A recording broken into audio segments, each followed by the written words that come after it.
لائیں کہیں کہ ہمارا رب اللہ ہے، پھر اس پر جم جائیں۔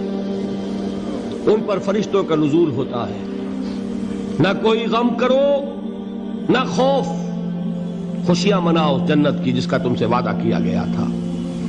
اللہ کی ربوبیت پر اطمینان جب انسان کو ہو جاتا، میرا رب اللہ ہے، ربی اللہ، انسان کے لیے نہ کوئی کھٹکا، نہ کوئی خطرہ، نہ کوئی خوف، نہ کوئی حزن۔ جو کچھ ہو رہا ہے کس کے اذن سے ہو رہا ہے؟ اللہ کے اذن سے۔ اللہ کے اذن کے بغیر پتہ تک نہیں ہلتا۔ یہ کوئی اندھا بہرا مادہ نہیں ہے جس سے مجھے کوئی خوف ہو۔ اندھا بھینسا چلا آ رہا ہو اس سے تو ڈرنے کا ہر انسان کو ڈرنا چاہیے، نہ معلوم کس کو ٹکر مار دے۔ لیکن نہیں، اس کائنات کو چلانے والا ایک سمیع و بصیر خدا ہے، وہ جو میرا دوست ہے، میرا ولی ہے۔ اللہ ولی الذین آمنوا یخرجہم من الظلمات الی النور۔ اللہ اہل ایمان کا ولی ہے، ساتھی ہے، پشت پناہ ہے، مددگار ہے، حمایتی ہے۔ بتائیے جسے یقین ہو جائے کہ اللہ میرا مددگار، اللہ میرا محافظ، اللہ میرا پشت پناہ، اللہ میرا حمایتی، اس کے لیے کوئی خوف ہوگا؟ اس سے کوئی ڈر ہوگا؟ میں مثال دیا کرتا ہوں ایک بہت سادہ، پنجاب کے دیہات کی۔ تو بڑا چودھری ہے اور کوئی غریب کسان ہے۔ اس غریب کسان کے جانوروں کو ہر وقت اندیشہ ہوگا چوری کا، کوئی میری بھینس کھول کر نہ لے جائے، کوئی میرا بیل کھول کر نہ لے جائے۔ لیکن جس کے بارے میں یہ سب کو معلوم ہو کہ وہ جو بڑا چودھری ہے وہ اس کا دوست ہے، اس کی بچیا کو کوئی خوف ہوگا؟ اس کی بھینس پر کوئی ہاتھ ڈالے گا؟ اسے کوئی اندیشہ ہوگا؟ نہیں۔ کیوں؟ کہ وہ بڑا چودھری، بڑا اس کا یہاں کا سردار، جاگیردار، سب کو معلوم ہے وہ میرا دوست ہے، کوئی میرے خلاف اقدام نہیں کر سکتا۔ اس دنیا میں یہ چھوٹی سی بات اگر آپ کے دلی اطمینان اور سکون کا باعث بن سکتی ہے تو ذرا تصور کیجئے۔ میں لفظ تصور استعمال کروں گا صرف اس لیے کہ اس کا ہم جس کو کہتے ہیں ادراک اور شعور کر نہیں سکتے، اگر کے ساتھ کر سکتے۔ اگر یقین ہو کہ اللہ میرا مددگار اور یقین ہو کہ اللہ ہر آن میرے ساتھ ہے، پھر کوئی خوف، کس کا خوف؟ کوئی شے اللہ سے بالا تر ہے؟ کوئی قوت اس سے زیادہ طاقتور ہے؟ کوئی اس کے ارادے کو بدلنے والا ہے؟ کوئی اس کی مشیت کے آڑے آنے والا ہے؟ یہی بات ہے جو حضور نے فرمائی۔ یہ ایمان کا حاصل ہے لب لباب،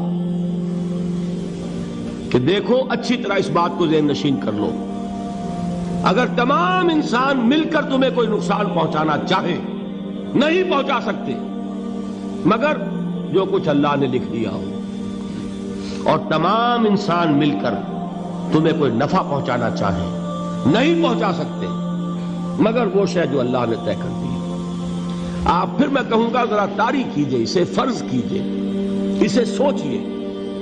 اگر اس حدیث پر ہمارا دل ٹھکا ہوا ہو تو کسی سے ڈر ہوگا؟ یہ مجھے نقصان نہ پہنچا دے، یہ میری رپورٹ خراب نہ کر دے، یہ میری انکریمنٹ نہ رکوا دے، یہ میرا یہ نہ بگاڑ دے، یہ میرے یہ نقصان نہ پہنچا دے۔ اس کا ڈر، اس کا ڈر، اس کا خوف، اس کی خوشامد، اس کے لیے جا کر طرح طرح سے اپنی عزت نفس کو ذلیل کروانا اس کے سامنے، یہ سب کچھ کیوں کرتا ہے انسان؟ جب سمجھتا ہے کہ اس کے ہاتھ میں میرا کوئی نفع ہے، اس کے ہاتھ میں میرے لیے کوئی ضرر ہے، یہ مجھے کوئی غضب پہنچا سکتا ہے، یہ مجھے کوئی نقصان پہنچا سکتا ہے، یہ میرا کوئی کام بنا سکتا ہے، یہ میری کوئی ضرورت پوری کر سکتا ہے، اسی کا نام شرک ہے۔ جہاں آپ نے یہ سمجھا کہ غیر اللہ کے اندر کوئی طاقت موجود ہے، وہی شرک ہے۔ بتوں سے تجھ کو امیدیں، خدا سے نومیدی، مجھے بتا تو صحیح اور کافری کیا ہے؟ شرک تو یہ ہے جس پر بھی تمہیں یہ خیال ہے، کلمہ ہے یہ کلمہ سوم، لا حول ولا قوت الا باللہ، ذرا اس پر دل کو کبھی اگر آپ تصور کریں، پھر فرض کریں، دل ٹھک جائے اس پر، کوئی طاقت نہیں۔ یہی بات تھی جو شیخ عبد القادر جیلانی رحمۃ اللہ علیہ نے اپنی وصیت میں اپنے بچے سے کہی. 11ویں دینے والے ہیں، لیکن حضرت شیخ عبد القادر جیلانی کی وصیت اور تعلیمات کو کتنے لوگ ہیں جو جانتے ہو؟ یہ جن مقامات تک پہنچے ہیں وہ کس چیز کی بدولت پہنچے ہیں؟ انہوں نے جو پیغام دیا وہ کیا تھا؟ اے میرے بچے، جس طریقے سے قرآن مجید میں حضرت لقمان کی نصیحتیں جو ہے نقل کر دی گئی ہیں، میں یہ عرض کروں گا بالفرض اگر قرآن حضرت عبد القادر جیلانی کے بعد نازل ہوا ہوتا تو شیخ عبد القادر کی یہ نصیحتیں بھی قرآن میں درج ہوتی. اتنی اونچی نصیحتیں ہیں. اے میرے بچے، اس حقیقت کو ذہن نشین کر لے، لا فاعل فی الحقیقت ولا مؤثر الا اللہ.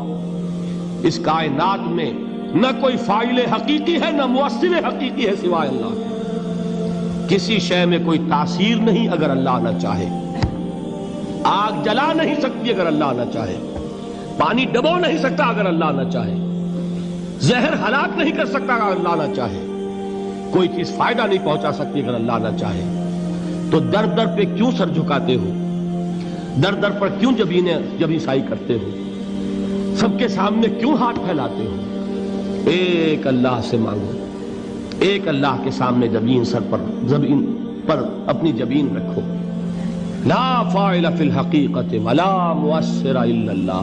نظر آتا ہے ہمیں کہ پانی پیاس بجھا دیتا ہے.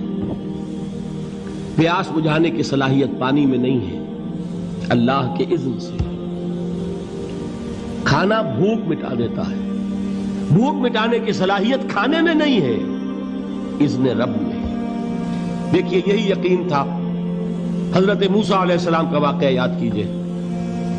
سامنے سمندر آ گیا ہے، قوم دیکھتی ہے پیچھے کہ گرد و غبار کا طوفان ہے.